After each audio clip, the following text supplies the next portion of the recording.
here is davidlrifkin@gmail.com. That's me. And I can say what abilities they have. They also give a little description of what those are, which is really nice of them. That's great. So yeah, that's something. So that's, again, if you want to add collaborators so that they can see what's in your console, users and permissions. Cool. So going back to what we did yesterday. Who is that? Jocelyn. We wanted to store images. No, it's great, I promise. And we stored that in Firebase storage. I created manually this folder called images. And using that, I went ahead and I laid out this service specifically so that I knew where that folder is. So if I use storage, this thing that comes from some framework called Firebase Storage, which we installed with a pod, storage just goes and it looks at my storage. You can trust that it's going to find your storage on your project because, again, we have the Google Service Info plist file. And then I'm going to find the actual reference to it, which is the way that it looks up where it is on the web. Initialized at the root Firebase storage location. Think of that kind of like the root URL of storage. And then I said, just append to that path images, which is how we get to this folder. So if I was looking at this folder, it'd be whatever that reference is, .images, and I just said, whenever I want to save an image, I should save that image specifically to the image folder reference. So Yeah. you can make multiple folders in Firebase? Mm-hmm. I could make one that's profile images and save profile images there. I could make one that's like cat images, and it's exclusively for that part of our app that makes cats, like 75% of the internet. So yes, exactly. So did we figure out if we have to first create the new folder in Firebase? Or Did we figure that out? Let's try it right now. It's a good question. You don't have to? So we can test that in a second, but according to Eula, we don't have to, which is great. So just by setting the path? Cool. That's great. I like it. Cool. Yeah, so the class Firebase storage service, this is a singleton, right? Yes. And for the init, is there a reason why we use it as regular instead of a private? No, it could be private, especially because we're probably only going to use this as the manager singleton.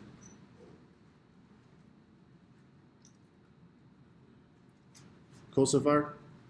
All right, then we talked about actually getting the data of an image. So we did this in that profile setup view controller, where I go ahead and I pick an image from an image picker. Figured out that when Swift got to Swift 4, they changed the actual media types that you'll pick out. So you can tell your image picker what kinds of media it should pick out. There really are only two, image and movie. That's fine. I think for our sake, I'm going to remove movie because this is specifically just for profile images, no profile movies, and we're going to save it as an image. And then we present the image picker view controller, and in its delegate, we're going to do a whole bunch of stuff. We're going to go, and last time we used an image picker view controller, we looked for something called the original image. But I've set up our picker so that it allows editing, which is a built-in feature, and I'm sure you've seen it before. When you go and you pick an image, it then brings you to another view controller that allows you to zoom in, zoom out, pick kind of like where in the image you want it to be, And that's an edited image. So when I hit OK on that guy, I'm going to have the info for the edited image here. Then I'm going to do a bunch of things. I'm going to set the image of this view controller equal to that image because I've set up so that the controller, this variable on the controller triggers an update to the UI. So that'll update the image on that view controller. I know you guys didn't see the code yesterday because I was using frames and I was really embarrassed about that. And then I had to go back and make it so we were using constraints because, again, I was really embarrassed about that. So that edited image takes you to the camera's crop feature. To the camera's crop. Like the photo app itself. Let's just run it and look at it. Run, run, run. I was making some changes today, so I hope there are no errors.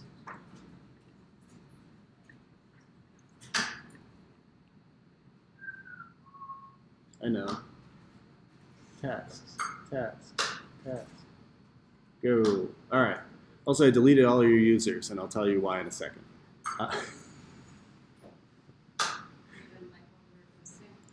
No, I don't really, I'm not really for like regulating the internet. I don't really care. But I did need to change up some models. Does that then kill all comments associated with those users? I had to manually go in and do that. And I'm sorry? Bad design. Well, actually, it's deleting it all is bad design, which we can talk about next week. Generally, don't delete any data, but instead you set a field called deleted, and you say it should be true if you delete it, and then you still keep the data because of all these dependent information on like a user. They could have posts, they could have comments, they could have likes, and so there's a cascading effect there where if I delete some object, there are a lot of dependent objects. I don't want to delete it. So most databases are actually designed where nothing gets deleted. Isn't that cool? Isn't the database really big then? Yes. Couldn't that slow down the performance then? Oh yes, but the server can be optimized to only be looking at deleted equals false items. Yeah. And when you said you manually went in there, you went into Firebase and then did that. I went into Firebase and I literally just deleted each entry. Actually, I deleted the entries from authentication, but in Firebase, I can delete a whole collection at once.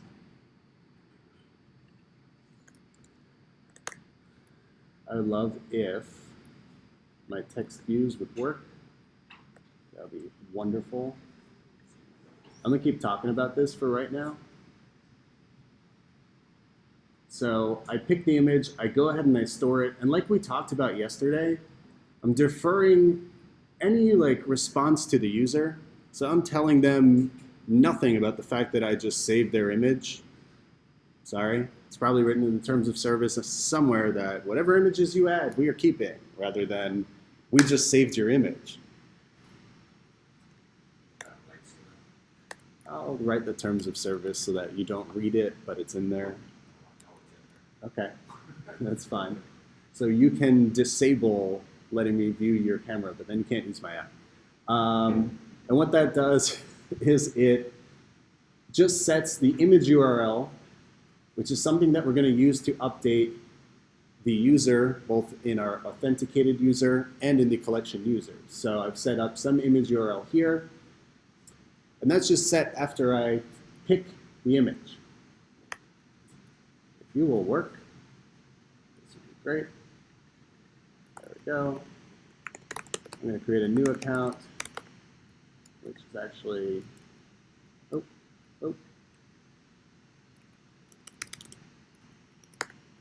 say in the future I actually want to use it. That's my password to everything. I hope you like it. So I set up a condition in both the login and the sign up view controller where if I go to login or sign up, it does all what it's supposed to do. But then if it creates a new user in auth service, it attempts to do that again in the collection called users in Firestore. And then it tries to do some more stuff. I don't think you need to worry about that. Actually, that's the definition of creating an app user in Firestore.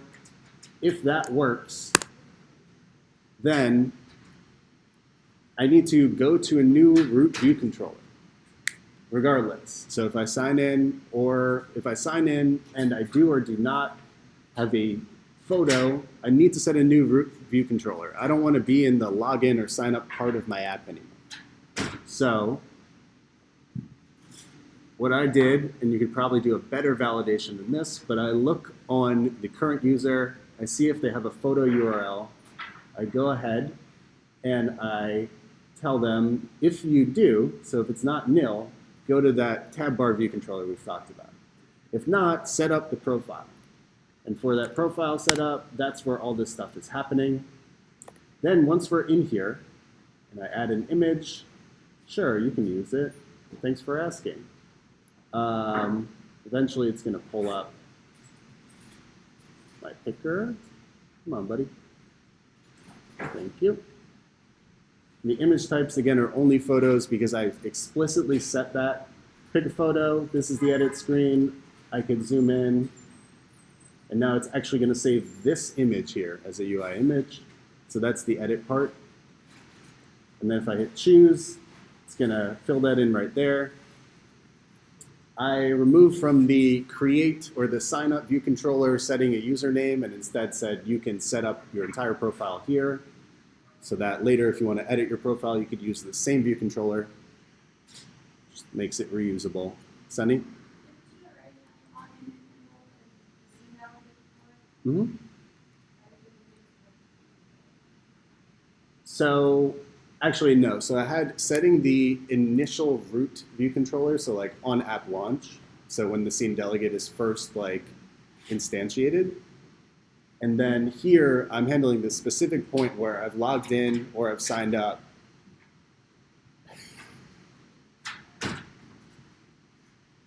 Sorry. I'm handling the specific point in time where I need to change my root again. Yeah. So I need, at this point, I need to be actually changing it again.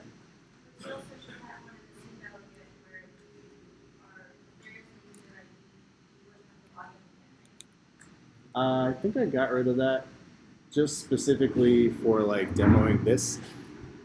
But yeah. So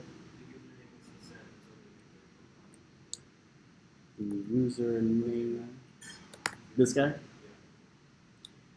Correct. So I pulled that field out of like the sign up. It's just login, like create password, create, morning.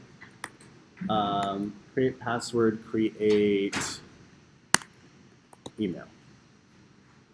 And that just seemed like, I don't know, it seemed to make more sense for me just because when you create a new user using the auth service, they only take the email and the password. They don't let you add other fields, so why bother? Ideally, as we'll talk about more and more today, a lot of this gets moved to the server. Again, I don't want you worrying about using Node. So instead, over the next few days, I will just add some cloud functions and tell you how they work. And then maybe you could adapt them. But anyway, here we are in our profile setup view controller. And I go ahead and I add an image. And then what should my username be? I'm sorry. Whatever that was, I prefer that. What was it? Not who? Not Sam. Yeah, that's me. Okay.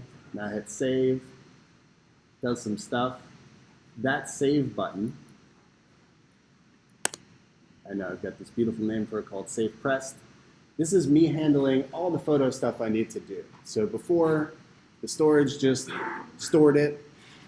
That was great.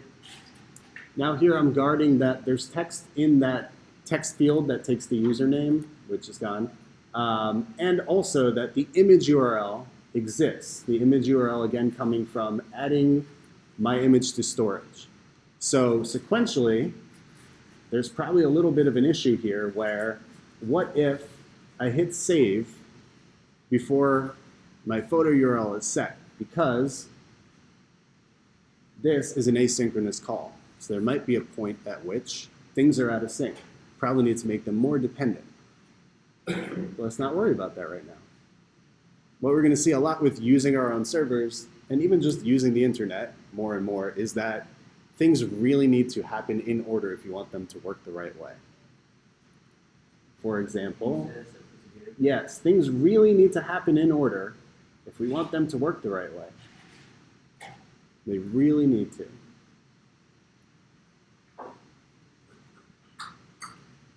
Okay? So here, I do a bunch of things together because I want to talk about how this works. But first I update user fields, which is a function we kind of had before just for the display name. Morning. This has all optional arguments where I could update my photo URL, or I could just say it's going to be nil and not update it. I could update my username, or just say it's going to be nil and not use it. And then the main thing is for current user, I create this change request. And then my change request, I say, let's commit changes. And then I get a failure or success block out of that. So this is the way, again, that you update an auth user. You don't write anything directly to a collection to update the user in auth, but instead you just do this change request. It's built into Firebase. It's really great. So I do that. That only updates the field that they change. Correct.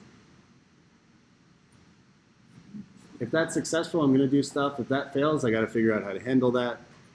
There's so much handling of errors as part of being a front-end developer, also a back-end developer. Then, if that's successful, I'm going to update the current user in my Firestore, so in the collection. This guy kind of does a similar thing where it tries to add a username if that username exists, tries to add a photo URL if that photo URL exists, and then what I end up with is, in Firebase, got a user. Great. It's got a photo URL, which is the literal location on the web of my image. I've got a username. My friend Abed signed up for my app last night. It was great. Yes. That URL is the input store Firebase, rather than the location of the URL. Check it out. Firebase on server. In the storage. And I said yesterday I would figure out how we get that. Luckily, Firebase handles all our stuff for us, which is really great.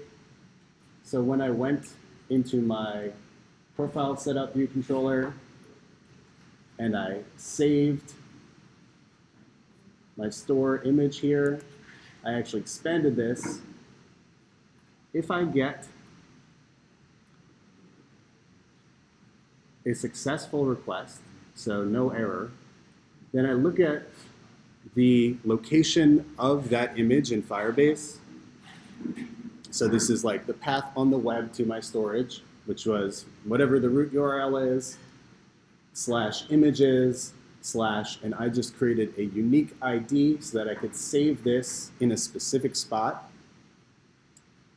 I go ahead and I put that data or I add that data, but I wanted to keep a reference to that so that I could later go and just say, hey, from that specific spot, go ahead and download for me the URL. It just gives that to us. We don't have to construct anything with the string. We don't have to do any of that. And so what this actually returns as the result type is a URL or an error. So successful return of saving an image gives me the URL of that image. It's great. And then that's what I set as my image URL all the way up here. And that's the field that we go and we read when we actually save. I know this is wonderful. That's the field we actually go and we save. We go and read when we save a user. So again, I update the auth service. Then I update the Firestore reference to this specific user. And then and only then, if that's successful, do I figure out where I'm going. So if I've updated both the user and I've updated the fields on the user in the collection, then here's the fun part. Go away. This function, because I want this to be a reusable view controller, I said when I navigated here from the login that if I'm setting this from the login, so if this is the next view controller coming up after logging in or creating a user, I want to navigate and set up the root view controller to be that tab bar view controller. Just like we had before when you logged in, this is just an intermediate step. If that's not true, I want to pop the view controller because the other place I'm using this as an edit is in my profile if I want to edit my profile right now. So if I hit save, it would pop me back one level and go back to here. So this view controller can handle navigation in two ways. And all I did was I set up, when I created a new instance of this guy, I set up this value setting from login. By default, it's false, but blah, blah, blah, blah, blah. In my login view controller, I say the root view controller is an instance of that, and I'm setting the login, I'm setting it from login, that is true. Then I put that all in a closure that I returned immediately. Our enclosure is great. Howard. Can you have the same username? Yes, I have nothing like doing validation on uniqueness of display name. Yeah. You get it. You get it. I'm so glad you're on my side. Yes, your server should be the one checking for uniqueness. Your app should not have to look at all individual usernames to know if yours is unique. There's so many things that your app should not do because it's not its job. It's not your job, unless you're making the server, which I guess you are. Yes.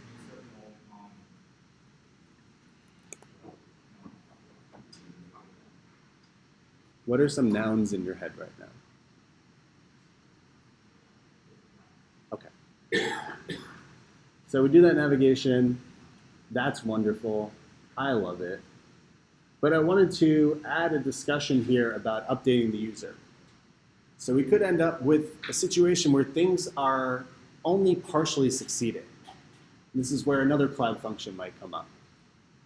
If I update the user in auth, I want to guarantee, that that update occurs on the item in the collection as well. But if this succeeds and this fails, we have updated the auth user, but we haven't updated the user in our collection. And so this is like a very common problem. And this is especially one of those things that you would not do on the client. Because if I can't save this current user in my actual Firestore, then these will not be in sync. What should I do? Well, even if I trigger a fatal error, here's the thing. I've messed up the data in my auth, because that doesn't match what's in storage. Yeah, so the problem is, and this is specific to using users,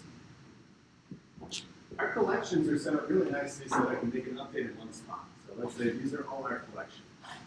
I've got hosts, which is a big bucket. I've got comments, which is a big bucket. And then I've also got users, which is a big bucket. This is all in Firestore. An issue with using Firebase auth is that even though this stuff in Firebase auth works automatically for us, and we don't have to set up fields, we don't have to set up models, it's still saving users. And the limitation of using Firebase here is that we're going to use these users sometimes, and we're going to use these users occasionally. And so we need those to be in sync. You're saving the same record in two places now, and the same information in two places. I'm saving the same information in two places. These records I set up the entire structure of, but these I'm kind of beholden to Firebase for. And so if this updates, so if I've got user XYZ here and user XYZ here, if this updates on my app right now, will trigger an update to the user in my collection. But if this fails, what do I do?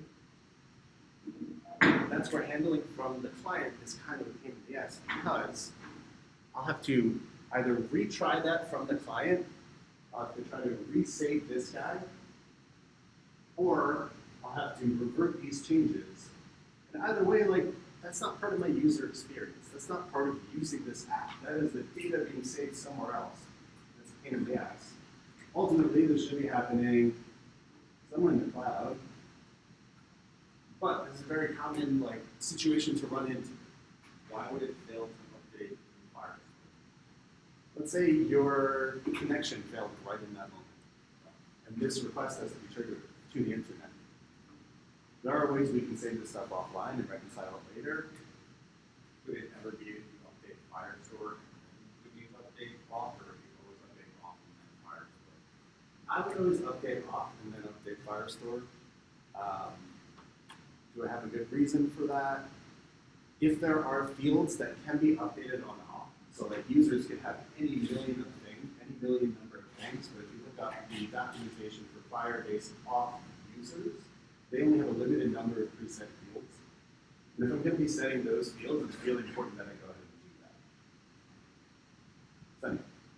If users in pod only have properties that are required for communication, so like if you have in Firestore users has like profile image, that property wouldn't be in the use for pod, right? So they do actually have a photo URL. And that's where there are properties we can save onto that off object so that if we ever lost this collection still of our users, people can still get into our app and we can access that important information. And so the users in here, let's look up the information, but basically if we are gonna have a user saved into Firebase off, we should be updating them as we get information that's pertinent to Firebase off. Do you have timestamps for updated that? I'm going to talk about that in just a sec. So, Firebase off user properties.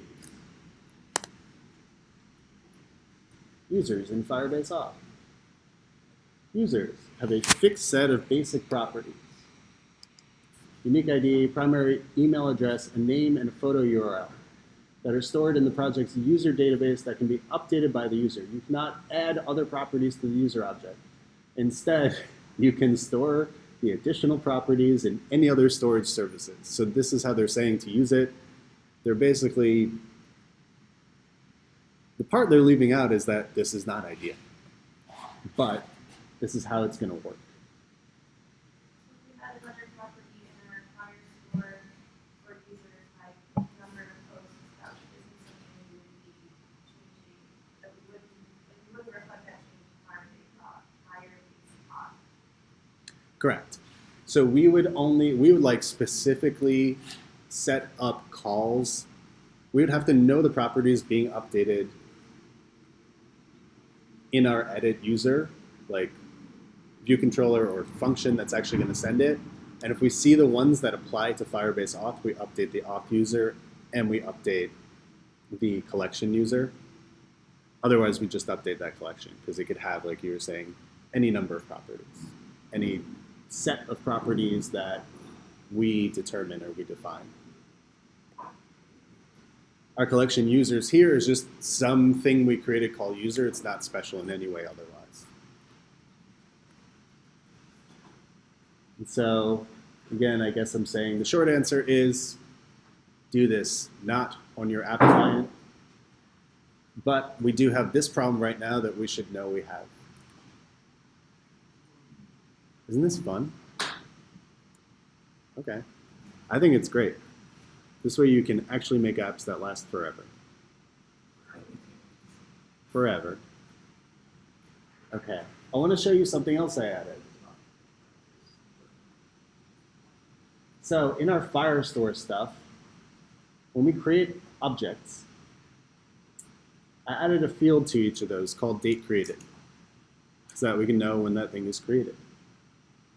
When we create a user, I'm just going to say the date for that is right now. When I create a post, I'm just going to say the date for that is right now. When I create a comment, I'm going to say the date for that is right now. How I'm using that is pretty important. If we go back to how our models were set up, I just want to break down these definitions again. There's an init, there's a failing init, and there is something called a dictionary, a fields dictionary. There are all these properties that we want to set. We are using each of these three functions for three different things. So this init is just like we're used to, where we're creating an instance of this object in Swift to use in our app. Swift did it. Is that a question? So anytime we just create comment and then open parens, we're using it for that purpose. This is what we're used to use in our app. There we go. This one's a little different. This one, you can think of it like a custom decoding from Firebase. And that's because in our Firestore service, when we go and we get comments, we're going to get a collection of something called documents that occur on a snapshot. Think of a snapshot just as the data response, but instead of getting a data object, you've got this abstract thing that Firebase created for you. But ultimately, just look on that thing for documents. That tells you about your documents. That stuff is all coming back as just a big dictionary. So documents is going to be an array of dictionaries. This compact map is just like a map, except it gets rid of nils, which is really wonderful. So it won't return any nils. It'll handle if something comes up nil. So every object created in here is optional. Compact map returns either nil or comment, but doesn't take up an index in the array returned from this for those nil values. So again, if a map had an array of optional t, you could end up with a, comma, nil, comma, b. If you compact map that same array,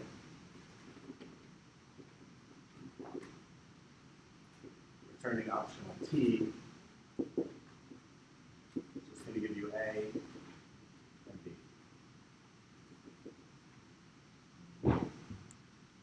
That's what that guy is.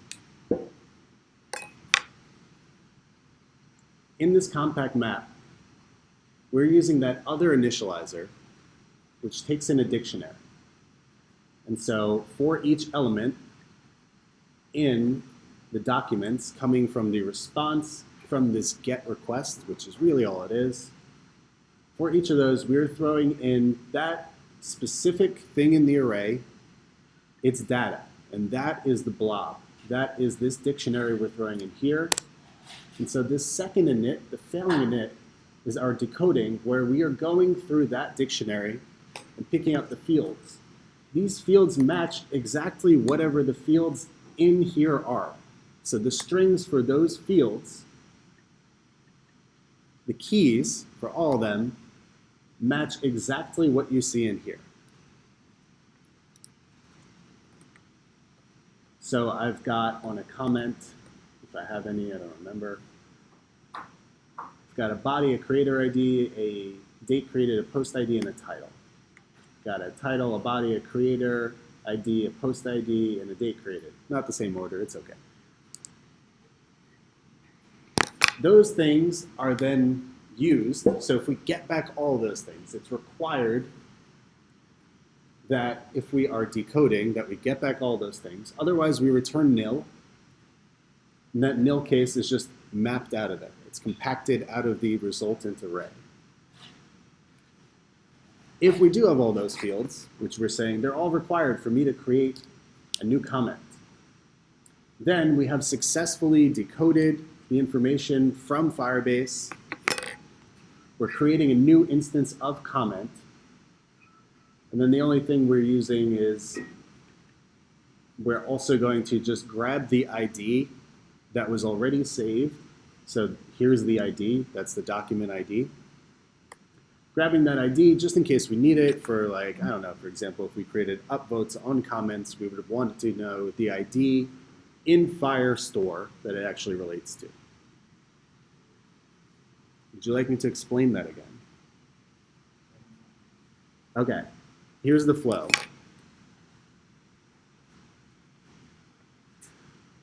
This init, the stuff we're used to. This init is for decoding a dictionary from Firebase. Because what we get from Firestore, let me just make that more specific. What we get from Firestore is we get back a response. In that response is documents, which is everything that was the response to our GET request. This is actually just a GET request, get documents. It's a verb. Those verbs describe what we're doing. It's an array of documents. I'm doing a compact map here so that I can go through each thing in that array, look at something called data in that thing, try to create a comment from that data. Data is a dictionary. And so if I can use that dictionary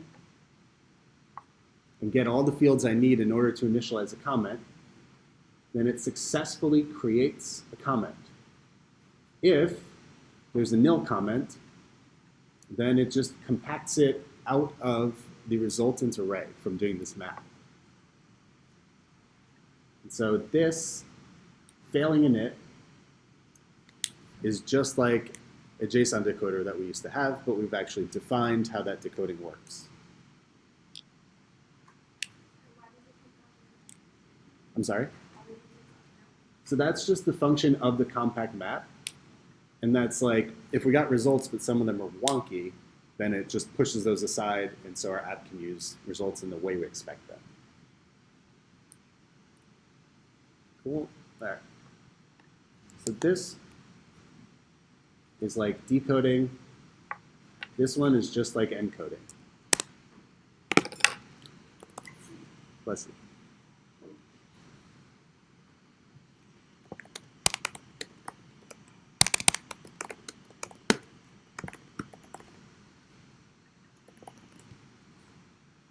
And that's because it's the reverse of what we had before. When we save documents to Firebase, Firebase needs a dictionary. It needs a dictionary of keys that are strings and values that are any, not really any. Again, Firestore only takes a certain few types. Takes numbers, takes strings, takes URLs, takes timestamps, probably a couple more. It takes bools. I think it takes binary values. But anyway, for us it's an any. And Firebase will protest when we actually make the request if one of those any types is not proper. So when I go to create a comment, I take a comment that I created in the view controller and initialized with this init function. And then I go and I get that dictionary. Because each time I create something,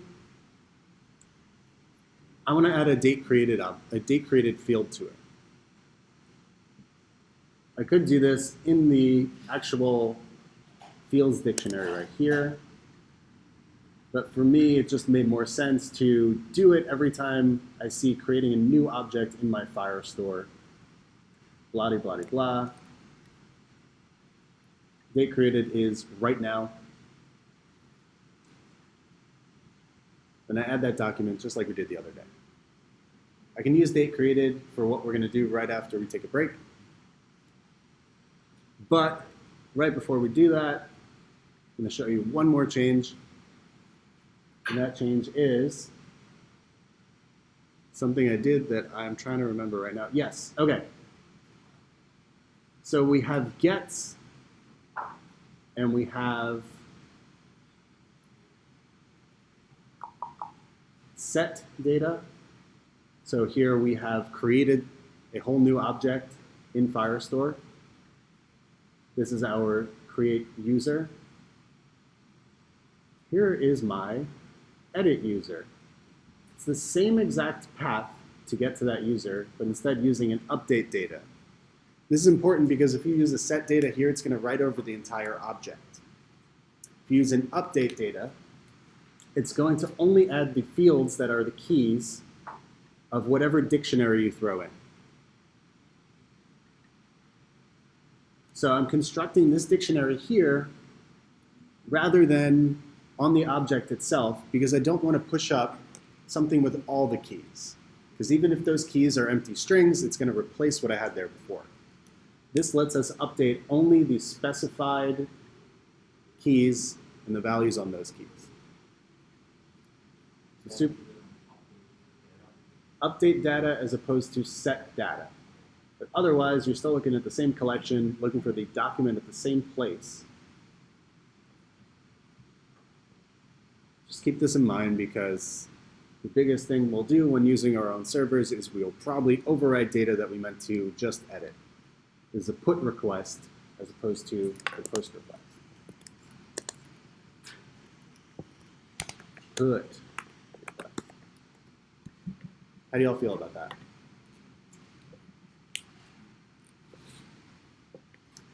Phoenix. Cool? All right, when we get back, we're going to do a little more filtering on objects, and then we're going to talk about how we would add upvotes, and I'm going to add that this afternoon for you all to look over. Upvotes. So like or dislike. Cool, let's take a 7-minute break.